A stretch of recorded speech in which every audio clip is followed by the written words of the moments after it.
அம்மாவும் பொண்ணும் நல்லாதாண்டி டிராமா பண்றீங்க.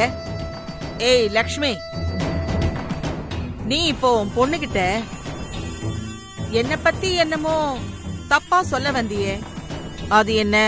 அம்மா, நான் எப்பமா உங்களை பத்தி தப்பா சொல்ல வந்தேன்? நடிக்காதடி. இப்ப நீ இவகிட்ட அந்த ஆண்டாளம்மா சொல்றதெல்லாம்னு ஏதோ சொல்ல வந்தியே, அது என்ன? என்னடி அது? ஆகாஷ் சொல்றத மட்டும்தான் உன் பொண்ணு கேட்கணும், மத்தபடி நான் சொல்றது எதையும் அவ கேட்க கூடாதுன்னு தானே சொல்ல வந்த? ஐயோ அம்மா, அப்படியெல்லாம் இல்லம்மா. வேற எப்படி சொல்ல வந்த? அத ஆண்டாள் அம்மா சொல்றத எல்லாமும் மறுபேச்சு சொல்லாம அப்படியே செஞ்சிருன்னு சொல்ல வந்தேன். இத போய் நீங்க தப்பா புரிஞ்சுக்கிட்டீங்களேம்மா. நீ நிஜமாவே இப்படித்தான் சொல்ல வந்தியா? ஆமாம்மா. இல்லையே, நீ சொன்ன துணியை பார்த்தா இப்படி சொல்ல வந்த மாதிரி தெரியலையே. ஐயா, நிஜமாவே நான் அததாம்மா சொல்ல வந்தேன். நீ நான் சொன்ன மாதிரி தான் சொல்ல வந்த. ஆஹா, இந்த பாட்டி விட மாட்டேங்குதே. பேசாம டேக் டைவர்ஷன் பண்ணிடலாம். ஏய் லக்ஷ்மி. ஏய், என்னாச்சுமா? ஏமா அலறீங்க? அம்மா, மறுபடியும் உங்களுக்கு நெஞ்சு வலி வந்துருச்சா? என்னது நெஞ்சு வலியா? ஏய், உன் பொண்ணு என் விரலுக்கு சொடக்க போடுறேங்கிற சாக்குல விரலை ஏடா கூடமா இழுத்து விட்டுட்டா. நான் அந்த வலியில துடிக்கிறேன், நீ என்னடானா எனக்கு நெஞ்சு வலி வந்துடுச்சான்னு கேக்குற? ஐயா இல்லம்மா, மன்னிச்சிருங்கம்மா, நான் தெரியாம கேட்டேம்மா. அம்மாவும் பொண்ணும் எனக்கு எப்படா நெஞ்சு வலி வரும்னு காத்துக்கிட்டு இருக்கீங்களா? ஐயோ, அப்படிலாம் இல்லம்மா. இருங்கடி, உங்களை நான் கவனிச்சுக்கிறேன். அம்மாமா, சரிம்மா. இப்போ நீங்க உங்க உடம்ப பாத்துக்கங்கம்மா, நான் அப்புறமா பேசுறேம்மா. வச்சிரேம்மா. என்ன பாட்டி, கால் ரொம்ப வலிக்குதா? நான் வேணா வேற மாதிரி இழுத்து விடவா? ஏய், நேரம் பார்த்து நக்கல் பண்றியா? இல்ல. ஓடி.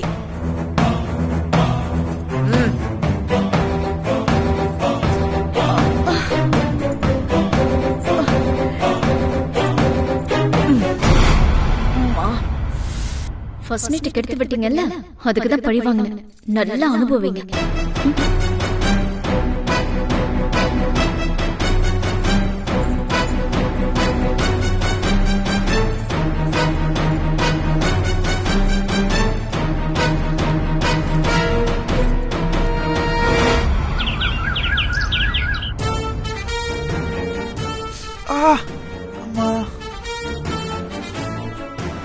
அப்பா, என்ன வலி! அத்தாச்சி நம்மளை அடிச்சப்போ ஊமக்காய மாதிரி தான் தெரிஞ்சது. டாக்டரை பார்த்துட்டு கட்டு போட்டதுக்கு அப்புறம் தான் தெரியுது உடம்புல எங்கெங்கெல்லாம் அடிபட்டு இருக்குன்னு.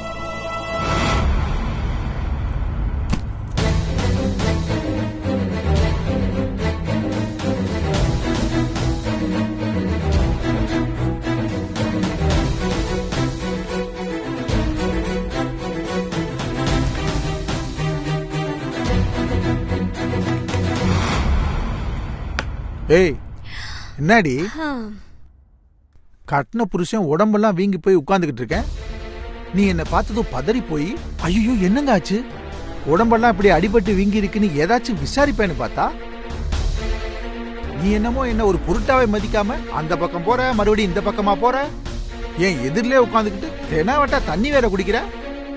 என்னடி, ஊருக்கு போய் உங்க அப்பா அம்மாவை பார்த்துட்டு வந்த திமிரா? யாருக்கு? எனக்கா திமிரு?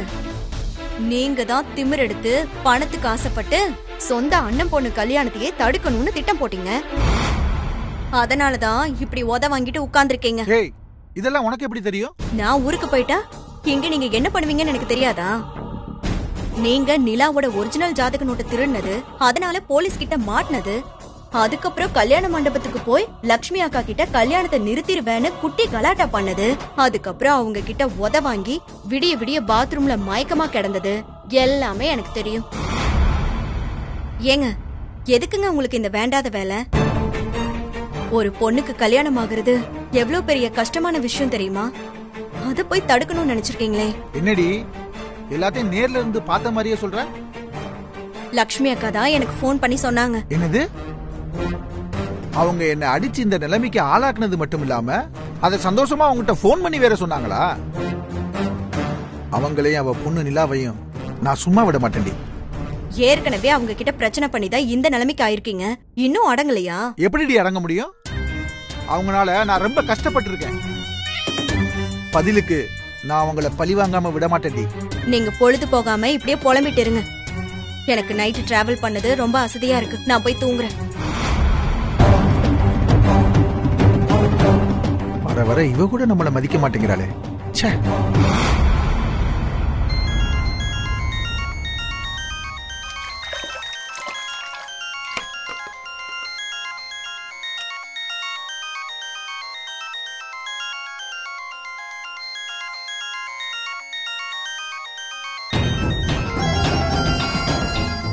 புது நம்பரா இருக்க?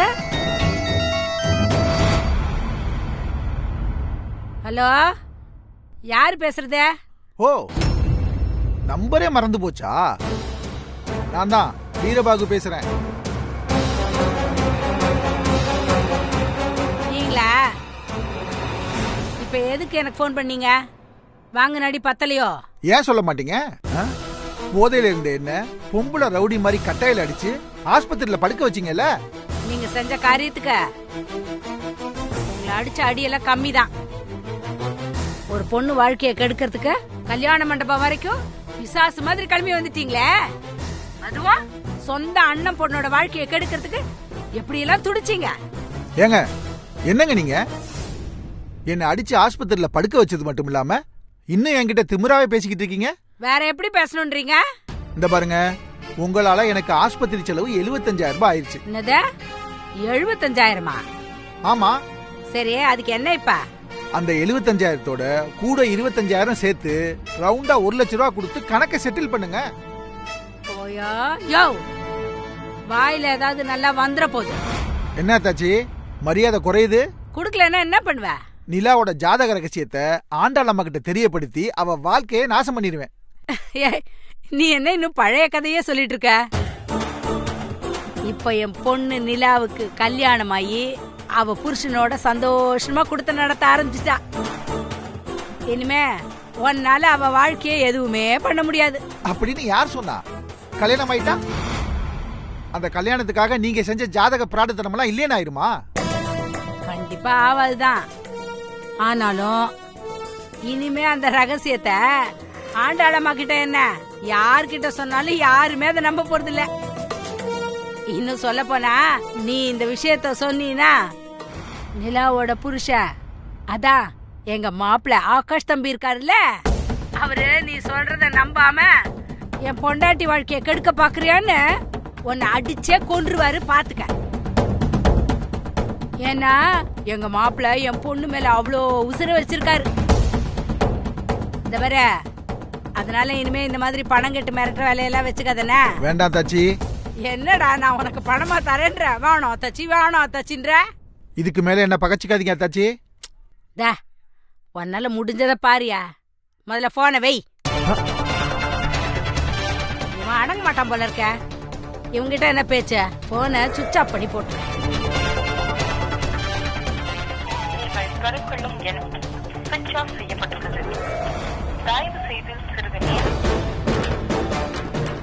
என்ன மீறி உன் பொண்ணுக்கு கல்யாணம் ஆயிடுச்சுங்கிற ஆணவத்துல என்கிட்ட திமிரா பேசுறது மட்டும் இல்லாம போனை வேற சுவிட்ச் ஆஃப் பண்றியா?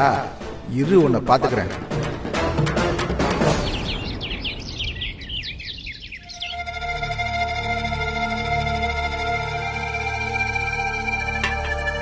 என்னங்க, ப்ரொவிஷன்ஸ் நிறைய ஆர்டர் பண்ணணும். நீங்க போகும்போது சொல்லிடுறீங்களா? சொல்லிடுவோம், கண்டிப்பா. சமந்தி வாங்க. வாங்க சம்பந்தி, வாங்க வாங்க. வணக்கம் வணக்கம். உட்காருங்க உட்காருங்க. இருங்க, உங்களுக்கு காஃபி எடுத்துட்டு இல்ல பரவாயில்லைங்க, வரும்போது காபி சாப்பிட்டு தான் வந்தோம். பரவாயில்ல சம்பந்தி, காஃபி தானே, இன்னொரு முறை குடிக்கிறதுல தப்பே இல்ல. நீ போய் எடுத்துட்டு வாமா போ. சம்பந்தியமா வேணாம் வேணாம், நீங்க முதல்ல உட்காருங்க. ஐயோ, கொஞ்சம் பேசணும், உட்காருங்க. ஏதாவது முக்கியமான விஷயமா சம்பந்தி? நிலாவுக்கும் மாப்பிளைக்கும் நேத்தே சாந்தி முகூர்த்தம் நடக்கும்னு எதிர்பார்த்தோம். இப்படி நடக்காம போயிடுச்சே. எங்களுக்கும் வருத்தம் தாம்மா. என்ன பண்றது, ஜோசியர் நாள் நல்லா இல்லைன்னு சொல்லிட்டாரு. நீங்க ஒண்ணும் கவலைப்படாதீங்க, நாளைக்கு நல்லபடியா சாந்தி முகூர்த்தம் நடக்கும்.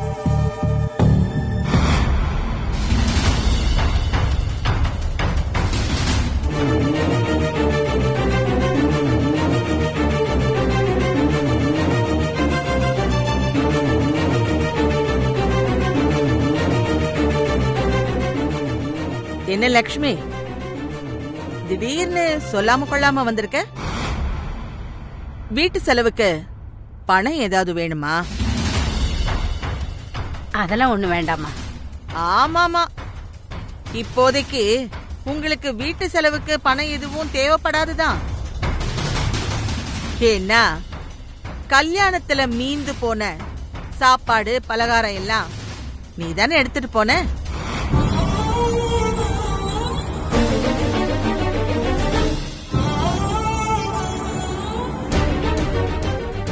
அதுவே இன்னும் ஒரு வாரத்துக்கு உங்க குடும்பத்தோட சாப்பாடு தேவைய சரி பண்ணிடும் இல்லையா லக்ஷ்மி? அம்மா, வீடு தேடி வந்தவங்கள இப்படியாம அவமானப்படுத்துறது? நான் எங்கடா அவமானப்படுத்தினேன்? யதார்த்தத்தை சொன்னேன்டா. நல்லா சொன்னீங்க போங்கம்மா. இதுக்கு முன்னாடி கூட அவங்க நமக்கு யாரோ தாம்மா, ஆனா இப்போ நம்ம வீட்டுக்கு சம்பந்தியா இருக்காங்கம்மா. அவங்க கிட்ட இப்படியாமா பேசுறது? ஆசையா அவங்க பொண்ணை பார்த்துட்டு போலான்னு வந்திருக்காங்கம்மா. அவங்க கிட்ட போய் என்னம்மா? சம்பந்தி, நிலா மேல குளிச்சிட்டு இருக்கான்னு நினைக்கிறேன். இப்ப வந்துருவா. நீங்க உட்காருங்க. உட்காருங்க. பரவாயில்லைங்க. என்ன லக்ஷ்மி, நேத்து தானே உங்க பொண்ணு எங்க வீட்டுக்கு வந்தா? அதுக்குள்ள உங்க பொண்ண பார்க்காம இருக்க முடியலையா? காலங்காத்தாலேயே கிளம்பி வந்துட்டீங்க. பொண்ணு மேல அவ்ளோ பாசம் இருந்தா அவளை யாருக்கும் கட்டி கொடுக்காம வீட்டுக்குள்ளேயே பத்திரமா பூட்டி வச்சுக்க வேண்டியதானே? லக்ஷ்மி, இவங்க கிட்ட இப்படி அசிங்கப்படுறதுக்கு தான் வற்புறுத்தி என்ன இங்க கூட்டிட்டு வந்தியா? முதல்ல நம்ம என்ன விஷயமா இங்க வந்திருக்கோன்னு சீக்கிரமா சொல்லி தொலை, விட்டா பேசிக்கிட்டே இருப்பாங்க. அம்மா, பொண்ணையும் மாப்பிளையும் மறு வீட்டுக்கு அழைக்கிறதுக்காக வந்தோம். மறு வீட்டுக்கா? நீங்களா? அதெல்லாம் முறையா வீட்ல வாழறவங்க யோசிக்கிற விஷயம். நீங்க வாழறதுக்கு பேரு வீடா?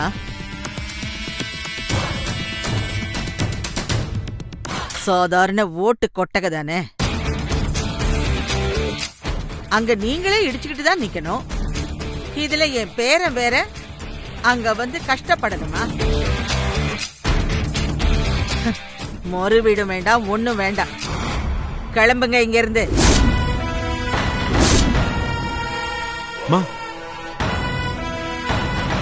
என்னம்மா இப்படி சொல்றீங்க? புதுசா கல்யாணமான ஜோடிய பொண்ணு வீட்டுல மறு வீட்டுக்கு அழைச்சு விருந்து வைக்கிறதுங்கிறது வழக்கமான சம்பிரதாயம் தானே. அந்த சம்பிரதாயம் சடங்கெல்லாம் உன் மூத்த பொண்ணு தென்றலுக்கும் அந்த சித்துவுக்கும் கல்யாணம் ஆச்சுன்னா அப்ப செஞ்சுக்கோ. என் பேரனுக்கெல்லாம் ஒண்ணும் வேண்டாம். அத்தை, நீங்க சொல்றது உங்களுக்கே சரியா இருக்கா? இவங்க நம்ம ஆகாஷ்க்கு மறுவீடு விருந்து வைக்கலனா அக்கம் பக்கத்துல இருக்கிறவங்க எல்லாம் இவங்கள பத்தி என்ன நினைப்பாங்க? என்ன வேணாலும் நினைச்சிட்டு போகட்டும். எனக்கு அத பத்தி எல்லாம் கவலையே இல்ல.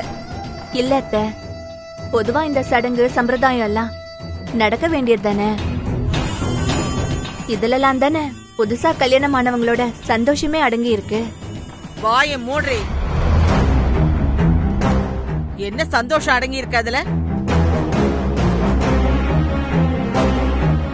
நீ கூட தான் இவனை கல்யாணம் பண்ணிக்கிட்டு இந்த வீட்டுக்கு மருமகளா வந்தப்போ உங்களை நான் மறு வீட்டுக்கு அனுப்பல. ஏன்னா உன் குடும்பமும் இவங்கள மாதிரி ஒண்ணும் இல்லாத குடும்பம்தான். அதான் நான் அனுப்பல.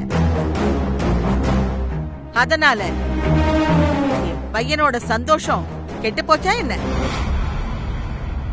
இன்னும் நல்லபடியா தானே குடும்பம் நடத்திக்கிட்டு இருக்கீங்க. அப்புறம் என்ன? அம்மா, சும்மா வீம்புக்காக பேசணுன்றதுக்காக எல்லாம் இப்படி பேசிட்டு இருக்காதீங்கம்மா. இந்த சம்பிரதாய சடங்கெல்லாம் நடந்துதான் ஆகணும். ஏய், என்னடா பேசுற நீ? எனக்கு தெரியாதது உனக்கு தெரிஞ்சிடுச்சா? பொல்லாத சம்பிரதாயம். இந்த சம்பிரதாயத்தை வச்சு இவங்க அக்கம் பக்கத்துல படம் காட்டணுங்கிறதுக்காக என் பேர வசதி இல்லாத வீட்டுல போய் கஷ்டப்படணுமா? பாருங்க, அதெல்லாம் ஒண்ணும் வேண்டாம். இந்த பாரு லட்சுமி, என் பேரனை மறு வீட்டுக்கெல்லாம் அனுப்ப முடியாது. உடம்பு சரியில்லாத உன் புருஷனை கூட்டிக்கிட்டு அனாவசியமா அங்கேயும் இங்கேயும் அலையாம வீட்டுக்கு கிளம்பு.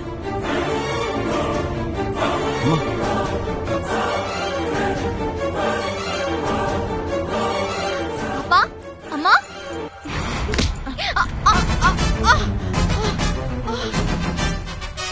ஐயோ, பாட்டி பார்த்து வர மாட்டீங்க?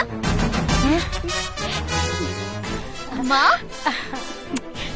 எப்படிமா இருக்க? நல்லா இருக்கேன்டா. அப்பா, எப்படிப்பா இருக்கீங்க? நல்லா இருக்கம்மா.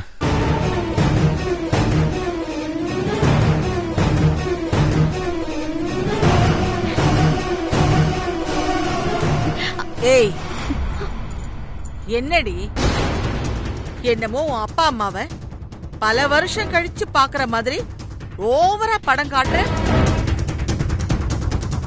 என்ன வேற இடிச்சு தள்ளிட்டு வர. என்ன திமிரா? ஐயோ சாரி பாட்டி, அப்பா அம்மா பார்த்த சந்தோஷத்துல உங்களை நான் கவனிக்கவே இல்லை. அது எப்படி கவனிக்காம இருப்ப? கண்ணுக்கு எதிரில இவ்ளோ பெரிய உருவம் வர்றது உனக்கு தெரியலையா? பாட்டி, நிஜமாவே கவனிக்கல பாட்டி, சாரி.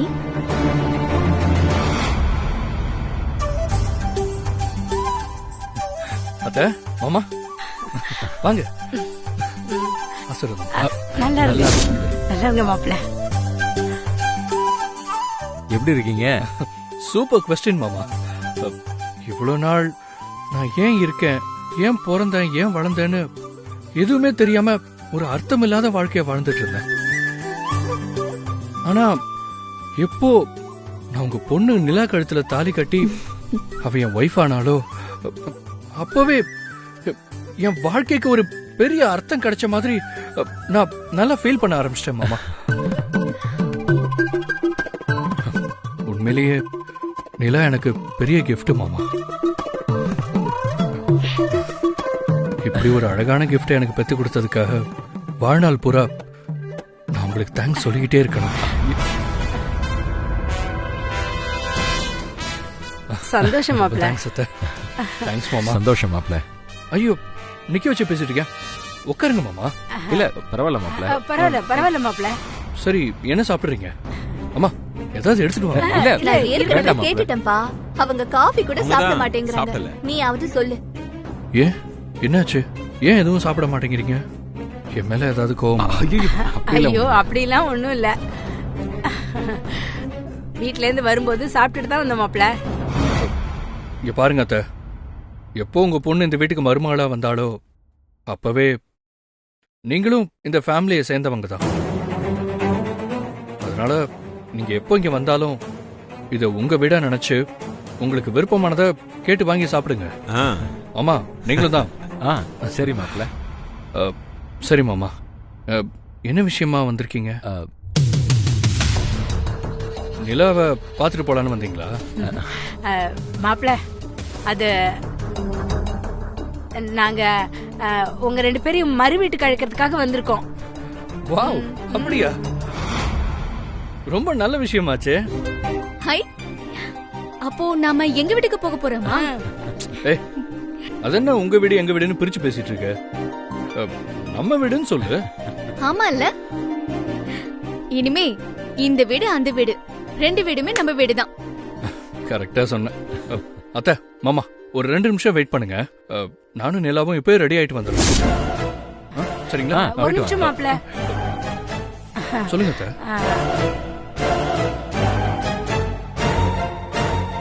அது உங்க பாட்டிக்கு மறு வீடு அழைப்புல விருப்பம் இல்லையா? ஏன் பாட்டி, ஏன் விருப்பம் இல்ல?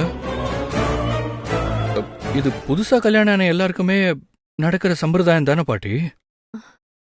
அததான்ப்பா நாங்க எல்லாருமே சொல்றோம். ஆனா அத்தை தான் வேண்டான்னு சொல்றாங்க.